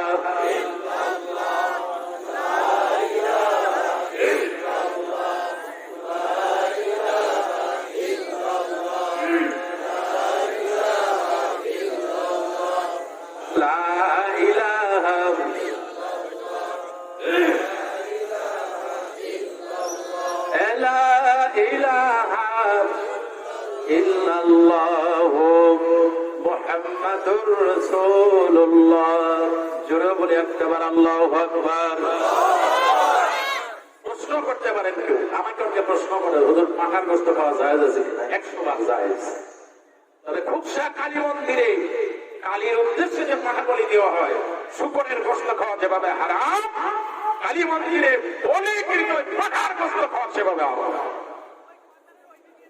আমার কাছে মাঝে মাঝে মাসালা আসে, হুজুর কিছু মনে করবেন না, আপনি আমার এলাকার হুজুর, তো সাউন্ড বলে পাল্টালে বলি হুজুর ওই বলির পাঠার গোশত খেয়ে ফেলাইছে, এখন কি করবো? তাই বললাম যে কালীর পাও ধরে মাপ চায় না, ওর খাবার তুমি খাইছো কে? এ কথা কান কথা ঠিক না বেটি? এই পাঠা বলি দিয়ে বক্সার অনেক নেতৃস্থানীয় ব্যক্তিদের জন্য প্যাকেটিং করে এই পাঠার গোশত রান্না করে তারা খায়। যদি প্রমাণ নিতে চান এক সময় বলবেন। তাদের জন্য ভিআইপিদের জন্য এই বলিবিদ পাঠা প্যাকেটিং করে ফোন করে দেওয়া হয়, অমুক টাকা দিলাম আপনি ছেলে পেলে নিয়ে রান্না করে খান, এটাও তারা খাওয়ায়। আর কুরবানির সময় আপনার যত হিন্দু বন্ধু খান, মায়ের পেটের থেকে পড়ার দিন শুরু থেকে মরার আগ পর্যন্ত যত ঘনিষ্ঠ বন্ধুই থাক, আপনি কুরবানি দিলে আগেই বলবেন এক সপ্তাহ আগে যে দোস্ত বন্ধু দাদা আমার ছাগলের কাছে 35 কেজি ওজনের কি দিয়ে তোমার ভাবি পোষেছে, এটা তো আছেই, আর গরু কিনেছি 3 লাখ টাকা দিয়ে তোমার চাওয়া তুমি না যাওয়া পর্যন্ত আমি গরুর গায়ে কামড়ি দেব না।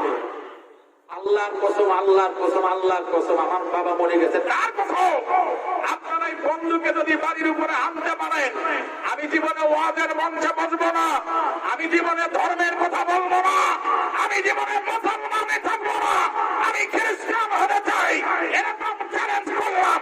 এটাও যদি 1 লক্ষ টাকা চ্যালেঞ্জ করে গেলাম, আপনার হলদ বন্ধু কুরবানির দিনে যদি আপনার বাড়িতে আনতে পারেন, আমি আপনার 1 লক্ষ টাকা চ্যালেঞ্জ করে গেলাম। কথা বলেন, কথা ঠিক না বেঠিক?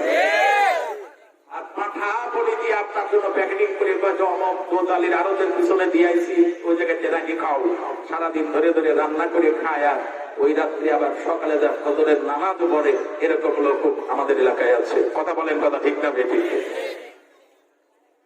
এত সুজা এদিকে আল্লাহ কাজও করবেন, আবার ওই দিক যে পাঠার গোস্ত খাবেন, ইবাদত কত সোজা, তাই কষ্ট আছে নাকি? আল্লাহর ইবাদত করতে হবে, যে ইবাদতে আমার আল্লাহ খুশি হয়ে যাবে। যাকাত দিবেন আমার আল্লাহর খুশির জন্য, কুরবানি করবেন আমার আল্লাহর খুশির জন্য, নামাজ পড়বেন আমার আল্লাহর খুশির জন্য, হজ করবেন আমার আল্লাহর খুশির জন্য। মানুষ দেখানো কোন ইবাদত আমার আল্লাহ তাআলা কবুল করে না। চিল্লায় জোরে বলেন আল্লাহু আকবার। মসজিদ ইমামতি করা ইবাদত, মুয়াজ্জিনগিরি করা ইবাদত, এই কথা ঠিক না বেঠিক? মসজিদের খাদেমগিরি করবেন, এটা ইবাদত। মসজিদের জন্য কালেকশন করে পারবেন, এটা ইবাদত। সুবহানাল্লাহ বলেন। মসজিদে আযান দিয়ে মুয়াজ্জিনের অনেকে ছোট করে দেখে, মসজিদে আযান দিয়ে ওয়ার্সের সাথে মিয়া বিয়ে দেওয়া হয়। আমার রাসূলুল্লাহ বললেন এটা সর্বোচ্চ ইবাদত। সুবহানাল্লাহ বলবেন না? নিঃস্বার্থভাবে, নিঃস্বার্থভাবে বেতন না নিয়ে 7 বছর যে মানুষটি মসজিদে আযান দেবে, আমার রাসূল বললেন কিয়ামতের দিন ওই লোকটার ঘাট সবচেয়ে বেশি উঁচু হবে। চিল্লায়ে জোরে সুবহানাল্লাহ বলে। আরে আল্লাহ, কি সম্মান আমার আল্লাহ তাআলা দান করেছেন। আমাদের মসজিদগুলো সুন্দর, মুয়াজ্জিনগুলো এত দুর্বল, মাত্র 900 টাকা বেতন। আপনি এই মুয়াজ্জিনের মুখ থেকে কি আযান শুনবেন? কথা বলেন, কথা ঠিক না বেঠিক? ইমাম আর মুয়াজ্জিনের বেতন বাংলাদেশে যত কম, এত কম বেতন পৃথিবীর আর কোন মুসলিম রাষ্ট্রে নাই। সারা গ্রামের লোক বসে মিলে একজন ইমাম আর একজন মুয়াজ্জিনের বেতন দিতে পারি না। কি মুসলমান আমরা? আপনার বাড়ির যে হাইলো মাস টিকে রাখছেন, তার বেতনও প্রতি মাসে 9000, আরো বাড়িতে খাবার দেন। কথা বলেন, কথা ঠিক না বেঠিক? সে করে আপনার কাজ, আর মুয়াজ্জিন আর ইমাম করে আল্লাহর কাজ। আরো জোরে বলেন, কথা ঠিক না বেঠিক? তার বেতন হয় না। এর পুরো দুটো দাম পড়িয়ে গেছে। এত সুন্দর মসজিদ, চারদিক টাইলস, ভিতরে টাইলস, ইমামের দাঁড়ানোর জায়গা টাইলস, ওযুখানা টাইলস, বাথরুম টাইলস। মুয়াজ্জিন লাগাছে এমন পুরো দাঁত প্রত্যেকের বেশি পড়িয়ে গেছে। এত সুন্দর মাইক, আযান দিতে মুয়াজ্জিন কাঁপি অস্থির। আল্লাহ আজরাইলের কয় ধরিস। আরে মুয়াজ্জিন মসজিদ সুন্দর, মুয়াজ্জিন রাখবেন হযরত বিলালের মতো মুয়াজ্জিন। আযান দিলে বেনামাজি মসজিদে ছুটি আসবে, নামাজি হয়ে যাবে। কথা বলেন, কথা ঠিক না বেঠিক? এই মাইকগুলো আছে, মাইকগুলো ভাইব্রেশন বাড়ায় দাও, একটু বেশি বাড়ায় দাও। ওটা তো ভালো না। আমার যুবকেরা আযান শুনতে চাইছে, এটা দাম লাগিয়ে যায়। রাত বেশি না, বেশি রাত্রে আযান দিলে অনেক মুসল্লি আবার ঘুমের থেকে মসজিদে চলে আসতে পারে। এই জন্য রাত বেশি একটা আযানের টান দিয়ে দেবো। দেবো নাকি? এ কথা মানে দেবো? বিদেশের যে ফোন করে বলেছে আপনার সময় 9:30। 9:30 বাজে 2 মিনিট হয়ে গেছে। প্রধান বক্তাকে আপনারা নিয়ে আসেন, উনি কথা বলবে, আমরা শুনবো ইনশাআল্লাহ। আপনার থেকে টিভিতে অনেক সুন্দর সুন্দর অনুষ্ঠান দেখেন, দেখবেন এই 4 স্টলের এই দোকানদার টিভিতে যে সময় আযান হয় সেই সময় রিমোটটাতে করে টিভি বন্ধ করে দেয়। এই কথা বলেন, কথা ঠিক না বেঠিক? তাই আযান হচ্ছে, এখন এই চ্যানেল দেখা যাবে না, আযান হচ্ছে, এত কিছু দেখতে পারেন সমস্যা, ওই আজান শুনতে শুনতে কোনো একটা দিন একটা লোক নামাজি হয়ে যেতে পারে। কথা বলেন, কথা ঠিক আছে কিনা? কিন্তু সেই সময় আজান বন্ধ করে দেয়। হায় হায়, কি মধুর আজান টিভিতে শুনেছেন, আরো বলা হতো ডাবলিংটা বেশি হতে হবে। আপনার শোনেন টিভির আজান,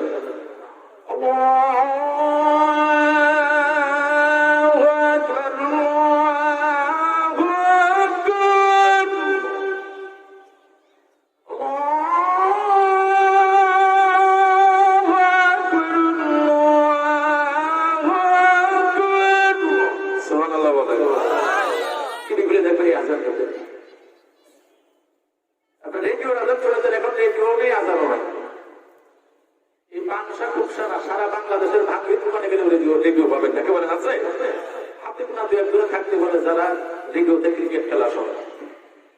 কি সুন্দর আজান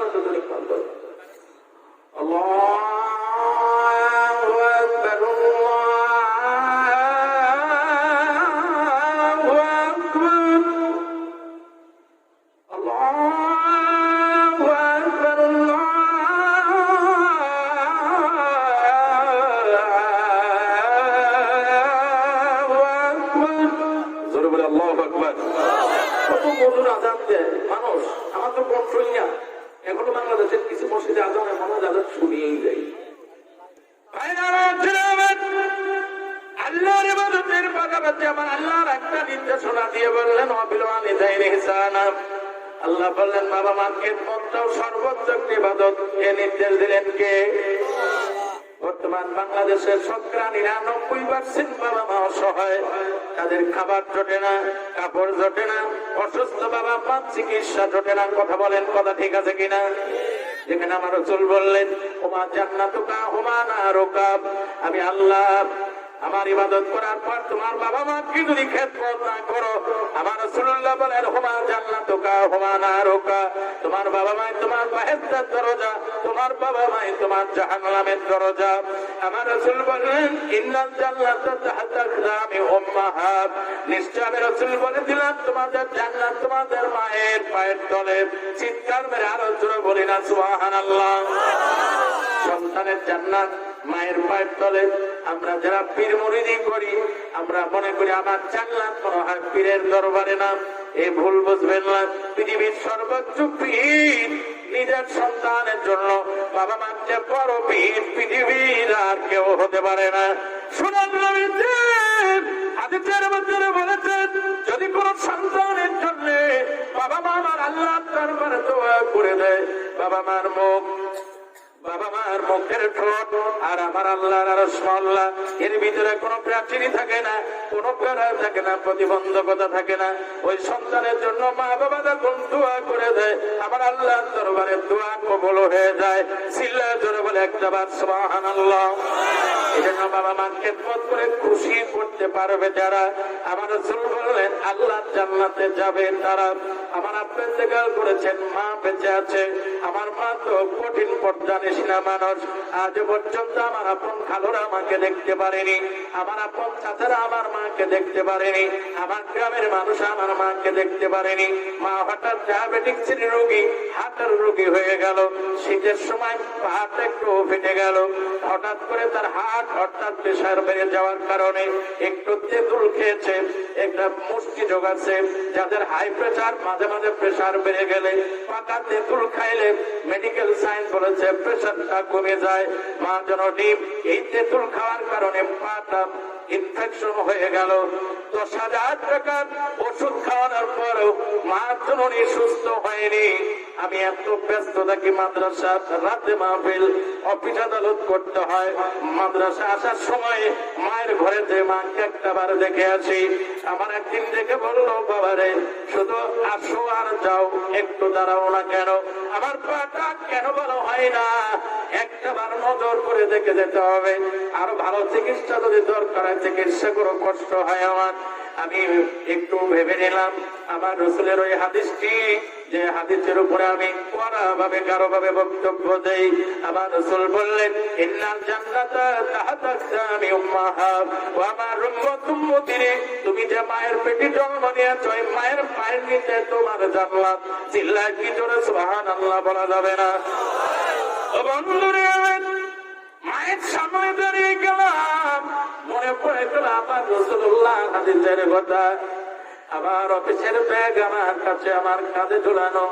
মাকে বললাম, ও মা, আমি এত ব্যস্ত থাকি, তারপরও তোমার এই কষ্ট দেখে ভালো লাগে না, এজন্য তোমার সামনে দেরি করতে পারি না, আসি আর চলে যাই, তোমাকে সান্ত্বনা দিয়ে চলে যাই। রাস্তায় যে মনে পড়ে তোমার কষ্টের কথাগুলো। ও মা, দেখি না তোমার অসুস্থ পাটা আমার কাছে দাও। আমি সেদিন আমার হাত দুইটা দিয়ে মায়ের অসুস্থ পাখানা হাতের উপরে করে নিলাম। অসুস্থ পাখানা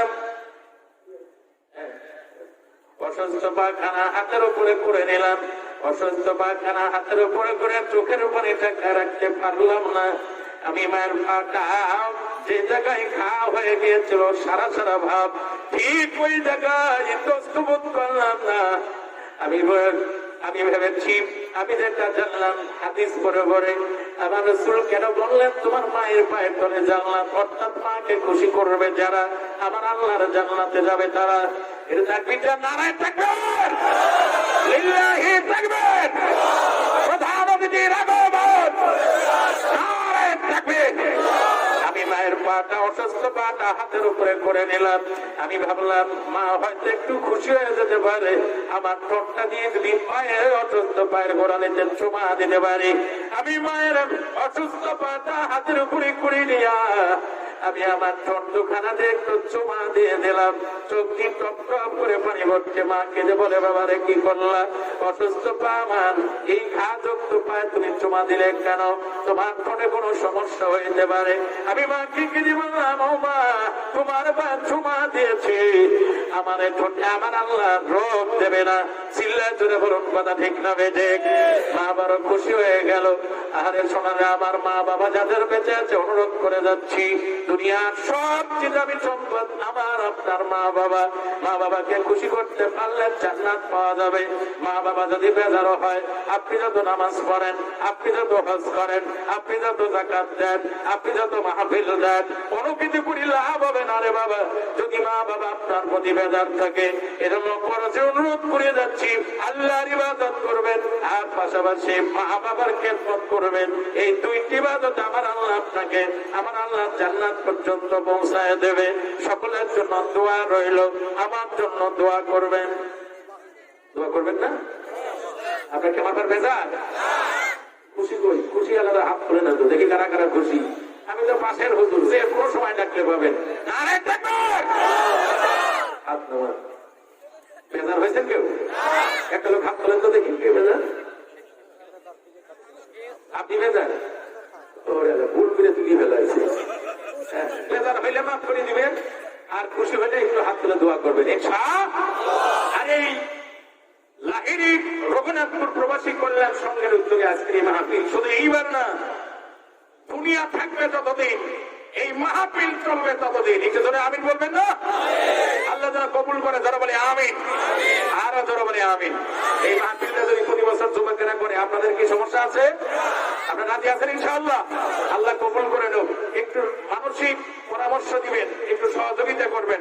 ওরা আপনাদের কাছ থেকে টাকা চাইবে না, টাকা বিদেশে যারা থাকে ওরা দিবে, শুধু মাহফিলটা হবে বাবুনদের পায়ে ধরে আমি ক্ষমা চেয়ে নিচ্ছি, কিছু কথা বলে ফেলেছি, এটা আপনাদের খাসলতের কথা। যদি কেউ কষ্ট পেয়ে থাকেন, মা খালারা বোনেরা মাফ করে দিবেন। আমি জানি যে আমার হুজুরকে আপনারা অনেক মহব্বত করেন, একজন আলেম হিসেবে আমি আপনাদের কাছে সন্তানের মতো, ভাই হিসেবে মাফ চেয়ে নিচ্ছি, ক্ষমা করে দিবেন। আপনাদের জন্য দোয়া থাকবে, আল্লাহ পাক যেন আপনাদেরকে মা খাদিজা মা আয়েশার মতো জ্ঞানী বানাবে। চিল্লায় জোরে বলি আমিন। সকলের প্রতি দোয়া রেখে ইলজারি মাদ্রাসায় একটা চার, একটা বিস্কুট খাওয়ার দাওয়াত দিয়ে আমি আমার বক্তব্য শেষ করছি। আবার দেখা হবে ইনশাআল্লাহ। আসসালামু আলাইকুম ওয়া রাহমাতুল্লাহি ওয়া বারাকাতুহু।